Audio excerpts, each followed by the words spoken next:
Hello, everyone. Hi, everyone. It's me, the Fable. It's your new best friend. How you guys doing? Just wanted to give a quick thank you to Rada the Hyena again for these requests. I'm finally doing one more video for you, but I apologize for it taking so long as always. Here we go. We're gonna learn about Prowl, one of the handsome men from the Transformers series. Also, I gotta probably do some editing.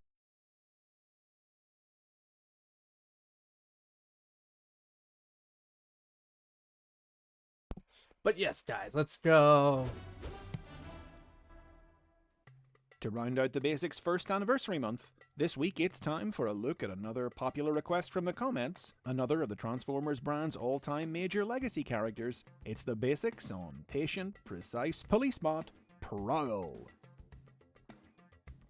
The original PROWL toy was first released as part of the Japanese Diaclone toy line in 1983, under the name Police Car Fairlady Z. It was one of several figures in the series that transformed into a Datsun 280ZX Turbo sports car, distinguished from the others by the police roof lights and paint job for which it was named.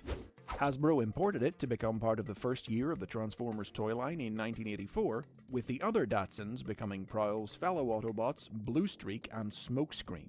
The head of the toy even served as the basis for the design of the Autobot insignia, although the resemblance can be a little hard to spot. PROWL was one of the very earliest Transformers characters to be named and given a personality, as part of the original treatment for the franchise assembled by Marvel editor Jim Shooter and writer Denny O'Neil. The Autobot's military strategist, he was a patient warrior who dealt only in facts and logic. In the Marvel comic book, he served as the Autobots' second-in-command, leading the first mission to make contact with humankind and taking charge in the absence of Optimus Prime. The UK comic gave him a little more panel time, playing up his pragmatic tendencies in stories that saw him advocate for drastic solutions and even angrily argue tactics with Optimus Prime. Small as his part in the early years of the series was, it was nothing compared to his barely there role in the animated series. It's true. Though the cartoon's pilot miniseries suggested that PROWL occupied a similar position in the Autobot ranks to the comics, after that he faded away into the background almost immediately. Always there, but never really doing anything. Hey, look, it's Wheeljack. His most notable adventure in animation saw him briefly partner up with the Autobots' human ally Chip Chase, who used his computer modem to remote control PROWL's damaged body through a battle with the Decepticons. I remember that episode. It was so PROWL's stupid. toy was discontinued in 1986, and he was killed off, both in the comic, in which he was offlined by injuries sustained fighting a Decepticon-controlled duplicate of Optimus Prime, and in the Transformers the movie, a shot from the Constructicon scavenger melting him from the inside out in an iconically gruesome scene. I hate it. But PROWL didn't stay gone forever. A few years later, in 1990, a new non-transforming Action Master figure of him was released, and in Europe his original toy was made available once again. This return to store shelves led to PROWL's resurrection in both the US and UK comic, and he resumed his role as second-in-command under the new Autobot leader Grimlock, whose unconventional approach to the job infuriated the logical PROWL to no end in some of his most memorable comic book scenes. PROWL sat out the Generation 2 era of the early 1990s, but later in the decade, after Hasbro had resecured the trademark on his name, they set to work making it one of the most frequently reused in Transformers toy lines. 1997 introduced a Machine Wars incarnation of PROWL who turned into a race car, and a Beast Wars PROWL, a heroic Maximal Lion who combined with teammates Ironhide and Silverbolt to form the giant warrior Magnaboss. In 1999, things got a little confusing when a second Beast Wars PROWL was introduced, a Transmetal 2 Owl, whose profile implied that he was the original PROWL in a new body. Over a decade later, stories from companies like IDW Publishing and Fun Publications would explain that the Lion was the original PROWL. The Owl was retroactively established to be a clone of him, introduced in 2005's Transformers Binaltech toy line, a fusion of PROWL's memories and Chip Chase's life force, in homage to their team-up in the original cartoon. Okay. It was 2001's Robots in Disguise that brought PROWL back to his police car roots, with a new version of the character who transformed into a Lamborghini Diablo. This PROWL operated undercover among real police cars on Earth, and lived his life by rules and protocols so strictly that it sometimes even hindered his own effectiveness. He was such a stickler for rules, he wouldn't even run a red light in the middle of a high-speed pursuit. He was the middle sibling among the show's three Autobot brothers, and spent a lot of time policing and writing up his laid-back younger brother Sideburn for various infractions. The police vehicle theme was adhered to rigidly by the other PROWLs of the early 2000s, but that theme was the extent of their relation to the original version of the character. These various new PROWLs had limited presence in media and never really gained any notoriety. Most notable was the youthful PROWL of Transformers Energon, who turned into a police-themed race car and left Cybertron to bring peace to the galaxy alongside the great Autobot leader Rodimus. Use of Rodimus' name was widespread, but as a character he held little significance. He even got bumped out of being included in the first live-action movie when the filmmakers decided that they liked the idea of a Decepticon police car more than an Autobot one, and replaced him with the evil Oh, okay, that's kind of an interesting change. But then again, let's be honest, the live-action movie was kind of... yeah. Barricade. PROWL's fortunes finally changed in 2007 with the release of Transformers Animated, which featured a new version of the character as part of its main cast. Early designs heavily based this animated PROWL on the Generation 1 character, but his finalized look, including a motorcycle alternate mode, wound up drawing from an entirely different police-themed source, the tan and black uniforms of the California Highway Patrol. The series took a sideways approach to the classic character's patient and precise personality, reimagining PROWL as a ninja. Having attempted to dodge the draft back during the war on Cybertron, PROWL had found purpose studying under Cyber Ninja Corps master Yoketron, only for his master's death to cut his training short. Embarking on a quest for enlightenment in deep space, PROWL eventually crossed paths with a space bridge repair crew led by Optimus Prime, and traveled with them to Earth.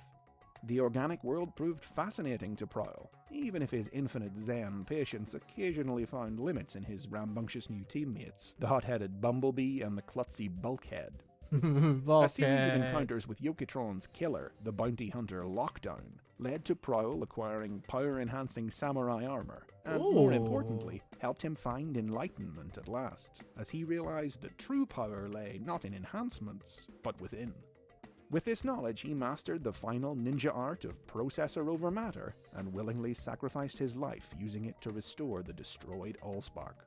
Damn. While animated PROWL was busy putting the character's name back on the map as something more than a generic police Autobot, Hasbro tightened up their approach to PROWL toys, reinstating the classic black and white colors of the Generation 1 character as the default look for future incarnations, including a Transformers Prime version of PROWL that mashed up the original and animated designs.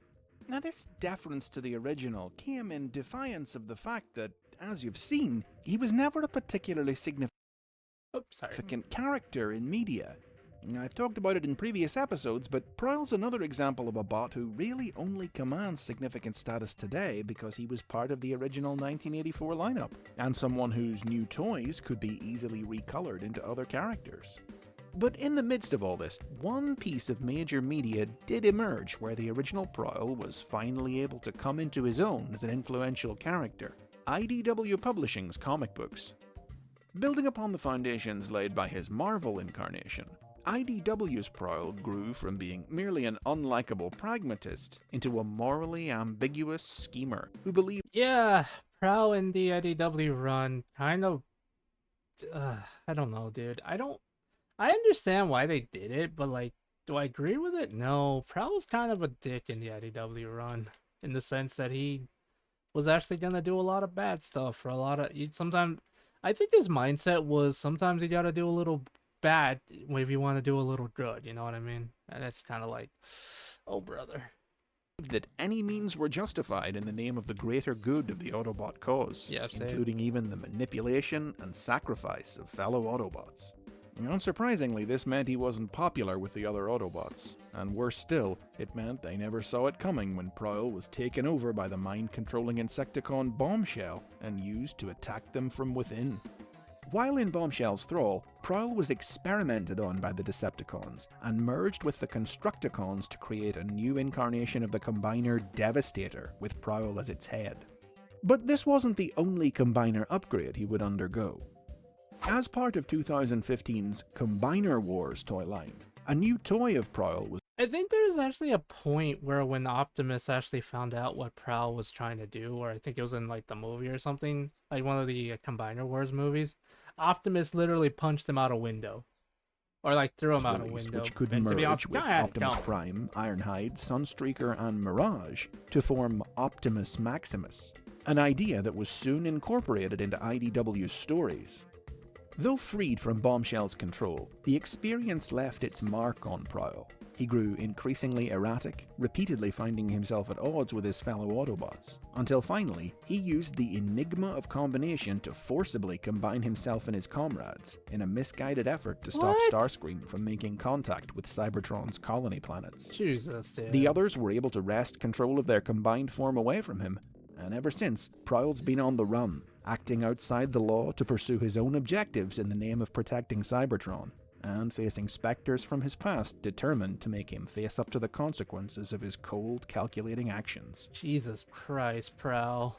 Hopefully future incarnations of PROWL will continue to enjoy the same attention and significance the IDW and animated versions did, ensuring that he remains a character who earns his prominent legacy status compared to the many more forgettable bearers of his name, whether he's a cop, a ninja, black and white, or morally grey.